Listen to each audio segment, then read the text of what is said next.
Hello दोस्तों, जोहार।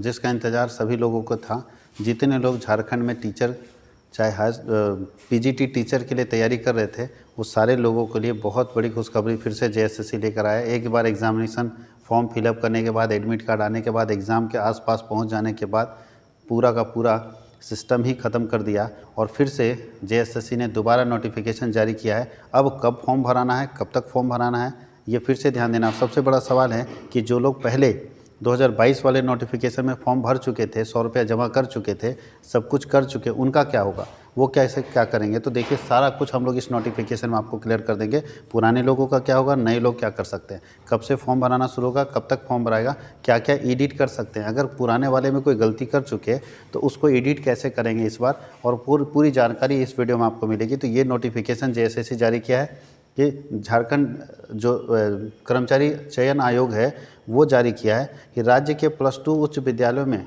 स्नातकोत्तर प्रशिक्षित शिक्षक की रिक्तियों के विरुद्ध नियुक्ति के लिए भारत के नागरिकों से विहित प्रपत्र में स्नातकोत्तर प्रशिक्षित शिक्षक प्रतियोगिता 2023 नियमित भर्ती के लिए ऑनलाइन आवेदन 5/4/2023 से, ध्यान दीजिएगा, 5 अप्रैल से स्टार्ट हो गया है, जो कि 4 मई तक रहेगा। यानी 5 अप्रैल से 4 मई तक ये आप ऑनलाइन एप्लीकेशन डाल सकते हैं। 5 अप्रैल से जो है वो 4 मई तक आप डाल सकते हैं, जो हमारा वेबसाइट है जेएसएससी का www.jssc.ni.in पर उपलब्ध है। बोलता है अभ्यर्थी विवरणिका में अंकित मान्यताओं और शैक्षणिक योग्यताओं तथा निर्धारित आयु सीमा के अंतर्गत ऑनलाइन आवेदन दे सकते हैं। ऑनलाइन आवेदन पत्र आयोग के वेबसाइट www.jssc.nic.in में पर लॉगिन करके समर्पित किया जा सकता है। दिनांक 6/5 की मध्य रात्रि तक परीक्षा शुल्क भुगतान करने की तिथि, यानी 4 मई तक है। 2 दिन और आपको मिलेगा एग्जामिनेशन फॉर्म भरने का, और फोटो और सिग्नेचर अपलोड करने का टाइम है, उसको प्रिंट देने का टाइम है। 8/5/2023 की मध्य रात्रि तक लिंक उपलब्ध रहेगा। मतलब आप चाहते हैं तो अपना परीक्षा शुल्क फ़ोटो और हस्ताक्षर जो है, फ़ोटो तथा हस्ताक्षर जो है वो अपलोड कर आवेदन का प्रिंट आउट लेने का दिनांक 8/5 तक की आपके पास डेट है। आगे क्या लिखा है, दिनांक 10/5/2023 से दिनांक 12/5/2023 के मध्य रात्रि तक ऑनलाइन आवेदन पत्र में अभ्यर्थी का नाम, ध्यान दीजिएगा, क्या क्या छोड़ के आप चेंज कर सकते हैं। आप चाहेंगे कि सब कुछ चेंज कर दे, संभव नहीं है। एक व्यक्ति अपने ऑनलाइन एप्लीकेशन को चेंज कर सकता है, एडिट कर सकता है। तो एडिट करते समय यहाँ साफ बात आपको लिखा हुआ है कि आप नाम को एडिट नहीं कर सकते। अगर जो नाम आप भर दिए गलत हो गया तो गलत हो गया। जन्म तिथि एडिट नहीं कर सकते, ईमेल आईडी एडिट नहीं कर सकते, और मोबाइल नंबर एडिट नहीं कर सकते। इसको छोड़ के बाकी कुछ भी एडिट किया जा सकता है। ये सूचना दी गई है बहुत शॉर्ट में। अब इसका हम पूरा डिटेल जानकारी आपको देते हैं कि डिटेल में क्या है। तो ये देखिए, रेगुलर कोर्स का है। ये देखिए, विज्ञापन संख्या 2/2023, सेम चीज़ है जो पहले दिया हुआ था। ये सारा जानकारी वही है, बस याद रखिएगा, यहाँ साफ लिखा है। बहुत इंपॉर्टेंट चीज़ यहाँ पे आप देखिएगा, जब आपके पास तो ये पीडीएफ पहुँच ही गया होगा, नहीं तो आप जेएसएससी की वेबसाइट से तो ला ही सकते हैं। बोलता है क्या, यहाँ पे देखिए सबसे इंपॉर्टेंट, परीक्षा शुल्क 100 रुपये अभी भी है। परीक्षा शुल्क में छूट, किसको मिलेगा छूट, तो जो लोग पहले भर चुके हैं। वो देखिए क्या लिखा है, झारखंड राज्य के अनुसूचित जनजाति अनुसूचित जाति के अभ्यर्थियों के लिए परीक्षा शुल्क 50 रुपये होगी। कार्मिक प्रशासनिक सुधार और राज्य भाषा विभाग झारखंड रांची के पत्रांक 8559 दिनांक 23/10/2019 के आलोक में झारखंड राज्य के 40% अथवा इससे अधिक निःशक्ता वाले दिव्यांग व्यक्तियों को परीक्षा में छूट मिलेगी। यहाँ तक तो ठीक है। इसके आगे लिखा है कि इससे अधिक छूट है झारखंड राज्य के स्थानीय निवासी अनुसूचित जनजाति और अनुसूचित जाति के कोटे से इतर कोटि के अभ्यर्थियों द्वारा रियायत दर पर परीक्षा शुल्क भरे जाने की स्थिति में उनके आवेदन पत्रों को रद्द करते हुए उनकी अभ्यर्थिता समाप्त कर दी जा सकती है। बिना परीक्षा शुल्क भुगतान किए आवेदन पत्र स्वीकार नहीं होंगे, वे रद्द कर दिए जाएंगे। मतलब सारे लोगों को देना पड़ेगा, उनको छोड़ के। फी नॉन रिफंडेबल है। अब हो रहा है कि 2022 में जो लोग शामिल हुए थे उनका क्या होगा। तो बोल रहा है कि जो पीजीटी एग्जामिनेशन 2022 में सम्मिलित, जिनके द्वारा आवेदन समर्पित करने की प्रक्रिया पूर्ण किया गया था, यानी 2022 में जो पूरा कर चुके थे, वैसे आवेदकों को इस विज्ञापन की शर्तों तथा शैक्षणिक योग्यता, निर्धारित आयु सीमा और अन्य जो कंडीशंस है, वो कंडीशन के अंतर्गत पुनः आवेदन देना होगा। मतलब जो लोग 2022 में फॉर्म फिलअप किए थे वो फिर से फॉर्म फिलअप करेंगे, फिर से आवेदन देंगे, किंतु इसके लिए उन्हें पुनः परीक्षा शुल्क नहीं देना होगा। मतलब वो फिर से हम लोग का एग्ज़ाम फॉर्म भरना पड़ेगा, फॉर्म फिलअप करना पड़ेगा, लेकिन एक फ़ी नहीं देना पड़ेगा। तो कैसे होगा भाई, तो बोलता है पुराना जो आप फॉर्म भरे थे उसका रजिस्ट्रेशन नंबर होगा, तो उसी रजिस्ट्रेशन नंबर के आधार पर देखिए यहाँ लिखा है, उन आवेदकों को नए आवेदन पत्र में पूर्व समर्पित आवेदन का निबंधन संख्या यानी रजिस्ट्रेशन नंबर एवं जन्म तिथि दर्ज करना अनिवार्य होगा। अब पिछले वाले का रजिस्ट्रेशन नंबर और डेट ऑफ बर्थ डाल दीजिएगा, ऑटोमेटिक पेमेंट उसका ले लेगा। यानी वैसे लोग जो 2022 वाले नोटिफिकेशन में अपना पेमेंट कर चुके हैं, वैसे लोग जो 2022 वाले नोटिफिकेशन में अपना पेमेंट कर चुके हैं वो दोबारा पेमेंट नहीं करेंगे। वैसे लोगों को फॉर्म तो भरना है लेकिन पेमेंट दोबारा नहीं करना है। तो इसका मतलब साफ हो गया कि ये नया जो नोटिफिकेशन है ये पुराने कैंडिडेट के लिए भी है और नए कैंडिडेट के लिए। आप कैंडिडेट पुराने हो या नए हो, आपको फॉर्म भरना पड़ेगा, जो कि 5 अप्रैल से शुरू हो रहा है। तो 5 अप्रैल से 4 मई के बीच में सारे लोगों को फॉर्म भरना है। जो नया कैंडिडेट होगा, जो फ्रेश कैंडिडेट होगा, 100 रुपये पे करेगा और या 50 रुपये पे करेगा अपनी एबिलिटी के अनुसार। और दूसरा जो कैंडिडेट 2022 में ऑलरेडी भर चुका है वो कैंडिडेट सब कुछ भरेगा फिर से दोबारा, सिर्फ उसको एग्जामिनेशन फॉर्म भी जो है 100 रुपये वो नहीं देना पड़ेगा। यही बात यहाँ पे लिखा हुआ है, नहीं देना होगा उन आवेदकों को रजिस्ट्रेशन जन्म तिथि दर्ज करना नहीं। नए आवेदन पत्र में पूर्व समर्पित आवेदन का निबंधन संख्या एवं जन्म तिथि दर्ज नहीं करने पर परीक्षा शुल्क में छूट नहीं मिलेगी। अगर कोई व्यक्ति ऐसा नहीं करता है तो उसको कोई छूट नहीं मिलती। बाकी तो आप ये देख रहे हैं, अब ये देखिए पूरा चेंज हो गया। ये जो कोटा देख रहे थे, ये पिछले बार जिस तरह से था वो सब चेंज हो गया। देख लीजिए पूरा का पूरा चेंज कर दिया। पहले जो हम लोगों को मिल रहा था यहाँ आरक्षित और अनारक्षित क्षेत्र में, वो बिल्कुल चेंज हो गया है। पहले जितनी संख्याएँ थी वो सब संख्या घटा दी गई। देख लीजिए आप यहाँ पे तो बोल रहा है कि जीव विज्ञान शिक्षक के लिए है, रसायन शास्त्र शिक्षक के लिए, तो हम लोग कॉमर्स का देख लेते हैं, भूगोल शिक्षक के लिए, हिंदी शिक्षक के लिए, अर्थशास्त्र के लिए ध्यान दीजिएगा, इकोनॉमिक्स में भी क्या है, इतिहास के लिए, संस्कृत के लिए है, भौतिकी शास्त्र के लिए, गणित के लिए। ये देखिए शिक्षक वाणिज्य बोलता है कि पीजीटी टीचर कॉमर्स के लिए, तो कॉमर्स के लिए क्या सीटिंग है वो देखिए। अनारक्षित अनरिजर्व कोटा ये 82 है, उसके बाद 42 पद है। टोटल मिला के जो इसका पद है वो 200 है। 200 पद टोटल है, जो कि ये बटा हुआ है कौन कौन से विभाग में अलग अलग डिवाइडेड है। तो 200 पद जारी किए गए हैं कॉमर्स टीचर के लिए। अंग्रेजी के लिए 211 पद है। अंग्रेजी के लिए जो जारी किया गया वो 211 पद जारी किया गया है। बाकी सारा तो ये जानते ही हैं, पिछला नोटिफिकेशन ही यहाँ सारा कौन कौन सा सब्जेक्ट के लिए कितना पद जारी किया गया ये तो टिप्पणी दिया हुआ है, इधर कुछ खास नहीं है। ये नोटिफिकेशन तो आप खुद पढ़ लेंगे। अब देखिए न्यूनतम योग्यता, थोड़ा ध्यान दीजिएगा आप, योग्यता क्या है। बोलता है कि आपके पास जो न्यूनतम योग्यता होनी चाहिए, चलिए हम लोग कॉमर्स का देख लेते हैं, अर्थशास्त्र, इतिहास, संस्कृत, भौतिक, गणित, वाणिज्य के।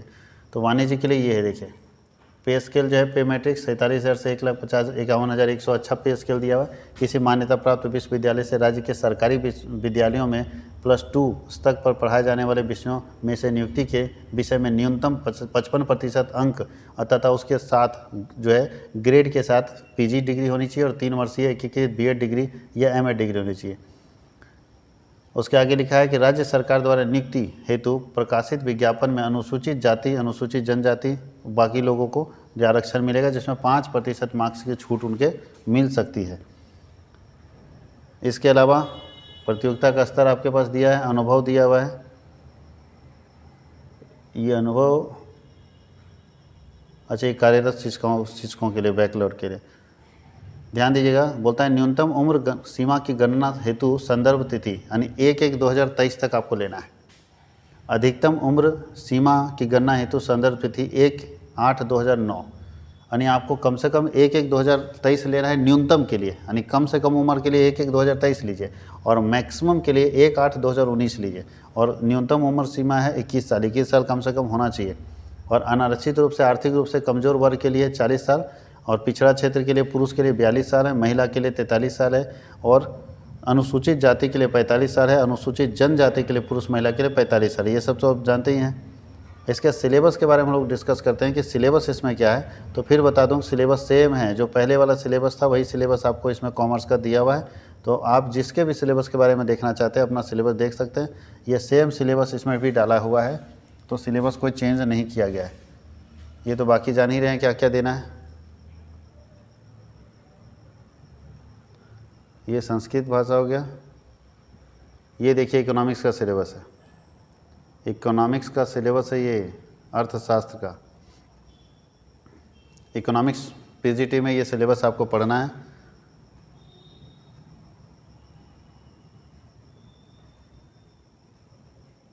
ज्योग्राफी का सिलेबस है, अच्छा खासा बड़ा सिलेबस आप लोगों को दिया हुआ है।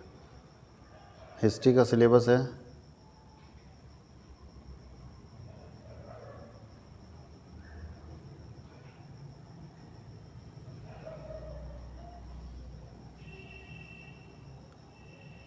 केमिस्ट्री का सिलेबस, मैथमेटिक्स आप जस्ट ही इसके नीचे ही कॉमर्स होगा, कॉमर्स का सिलेबस देखिए सेम सिलेबस है, डिट्टो, कहीं कोई चेंज नहीं किया है। जो सिलेबस आप पढ़ रहे थे वही सिलेबस अभी भी जारी किया है और सारे सिलेबस सेम है। क्या क्या क्या टॉपिक पढ़ना है फिर से मैं एक बार रिपीट कर दूं, जो कैंडिडेट नए हैं, जो पहली बार भर रहे हैं, पिछले बार नहीं भर पाए थे किसी कारण से, चाहे वो 10th 12 वाला कंडीशन में फंसे थे या किसी, तो सबसे पहले आपको पढ़ना है बेसिक फाइनेंशियल यानी अकाउंटिंग पढ़ना है। अकाउंटिंग के अंदर एडवांस अकाउंटिंग प्रॉब्लम पढ़ना है, कंपनी प्रॉब्लम। दूसरा इनकम टैक्स पढ़ना है। तीसरा आपको कॉस्ट अकाउंटिंग पढ़ना है। और चौथा जो हम लोग इसके अंदर पढ़ेंगे अकाउंटिंग, ये यूनिट 1 चल रहा है, यूनिट 1 के अंदर इतने सारे पढ़ना है। उसके बाद आपको ऑडिटिंग पढ़ना है, याद रखिएगा क्या पढ़ना है, ऑडिटिंग पढ़ना है। ये यूनिट 1 के अंदर 4 टॉपिक था। क्या तो एडवांस कंपनी प्रॉब्लम पढ़ना है, दूसरा टैक्स पढ़ना है, तीसरा कॉस्ट पढ़ना है और चौथा ऑडिट पढ़ना है। ये यूनिट 1 के अंदर हम लोगों को पढ़ना था। यूनिट 2 के अंदर हम लोग को बिजनेस फाइनेंस पढ़ना है, पूरा फाइनेंशियल मैनेजमेंट पढ़ना और फाइनेंशियल इंस्टीट्यूशन के बारे में पढ़ना है, जिसमें सारे के सारे फाइनेंशियल मैनेजमेंट और फाइनेंशियल इंस्टीट्यूशन के बारे में हम लोग उसमें पढ़ेंगे। तो देखिए फाइनेंशियल मैनेजमेंट के अंदर इतने सारे टॉपिक्स हम लोगों को पढ़ने हैं। फाइनेंशियल गोल पढ़ना है, कैपिटल बजटिंग पढ़ना है, रूल्स ऑफ थंब, ये तो सब कैपिटल बजटिंग के अंदर आ जाएगा। उसके बाद बहुत सारे डिविडेंड पॉलिसी पढ़ना है, कैपिटल स्ट्रक्चर पढ़ना, वर्किंग कैपिटल डिसीजंस पढ़ना है, सब इसमें हम लोगों को पढ़ना है। और दूसरा इसमें लिखा है कि organisation and deficiencies of Indian money market, यानी हम लोग को फाइनेंशियल इंस्टीट्यूशन के बारे में पढ़ना है, जिसमें आपको IDBI पढ़ना है, IFC पढ़ना, ICICI बैंक पढ़ना है, IRCI पढ़ना है, कैपिटल मार्केट पढ़ना है, मनी मार्केट पढ़ना है, KV कमेटी पढ़ना है, PL टंडन कमेटी पढ़ना है, ये सारे पढ़ने, नेगोशिएबल इंस्ट्रूमेंट्स पढ़ने हैं। ये सारा टॉपिक सेम जो पिछले बार का सिलेबस था वो डिट्टो है, कहीं भी सिलेबस में कोई चीज़ चेंज नहीं किया है और यही हम लोगों को पढ़ना है।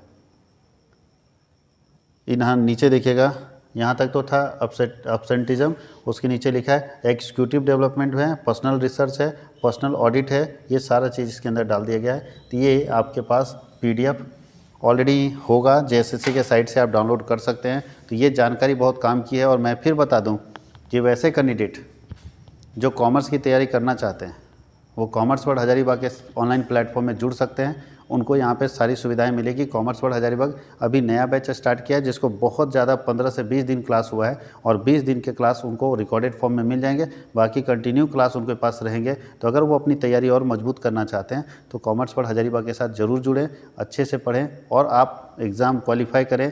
इसके लिए कॉमर्स वर्ल्ड हजारीबाग हमेशा लगा हुआ है। मैं एक बात और बता दूँ आप लोगों को कि कॉमर्स वर्ल्ड हजारीबाग कॉमर्स के स्टडी मटेरियल के लिए रेडी है और कॉमर्स का हर यूनिट का study material commerce world Hazaribagh में आपको मिलेगा।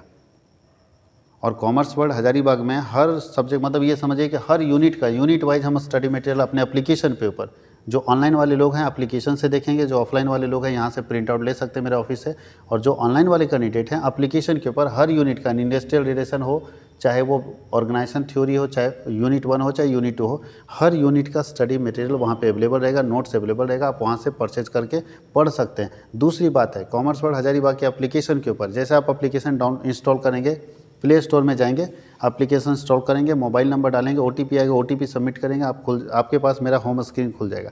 जैसे होम स्क्रीन आपके पास खुलेगा, आप सामने देखेंगे तो वहाँ कोर्सेज दिखेगा, कोर्स में जाके पढ़ लेंगे जो आपको कोर्स लेना है। टेस्ट भी हम लोग अपलोड कर दे रहे हैं और कोर्सेज भी अपलोड कर दे रहे हैं कि जो आपको परचेज़ करना है आप परचेज़ करके वहाँ से पढ़ सकते हैं। अगर आपको कोर्स खरीदना है जहाँ वीडियो PDF सब देखना चाहते हैं तो उसके लिए मेरे नंबर पर फ़ोन करके और ये कोर्सेज परचेज़ कर सकते हैं। और आपके लिए ये फिर से एक मौका है, एक अपॉर्चुनिटी है कि जल्द ही नोटिफिकेशन अब जब आ गया है तो एग्ज़ाम का डेट भी जल्द डिसाइड करेगा, लेकिन कम से कम 3 से 4 महीना है, क्योंकि आप खुद देख रहे हैं कि फॉर्म भरने के लिए मई तक का समय दिया। अभी मार्च है, अप्रैल पूरा है, मई पूरा है। तो फॉर्म भरने के बाद यानी जिस दिन फॉर्म क्लोज करेगा 10 तारीख तक, 12 तारीख तक तो समय दिया अपलोडिंग का, इसका मतलब उस डेट तक तो कोई उपाय नहीं। तो 1.5 महीना अपने पास अभी है, अगर 1.5 महीना सही से लग जाए तो उससे ज़्यादा का सिलेबस है भी नहीं और हम लोग अच्छे से इसको कर भी सकते हैं। तो इसलिए लग जाइए, बढ़िया से तैयारी कीजिए, यही उम्मीद है और इसी उम्मीद के साथ आप लोग लगे रहिए। Good night.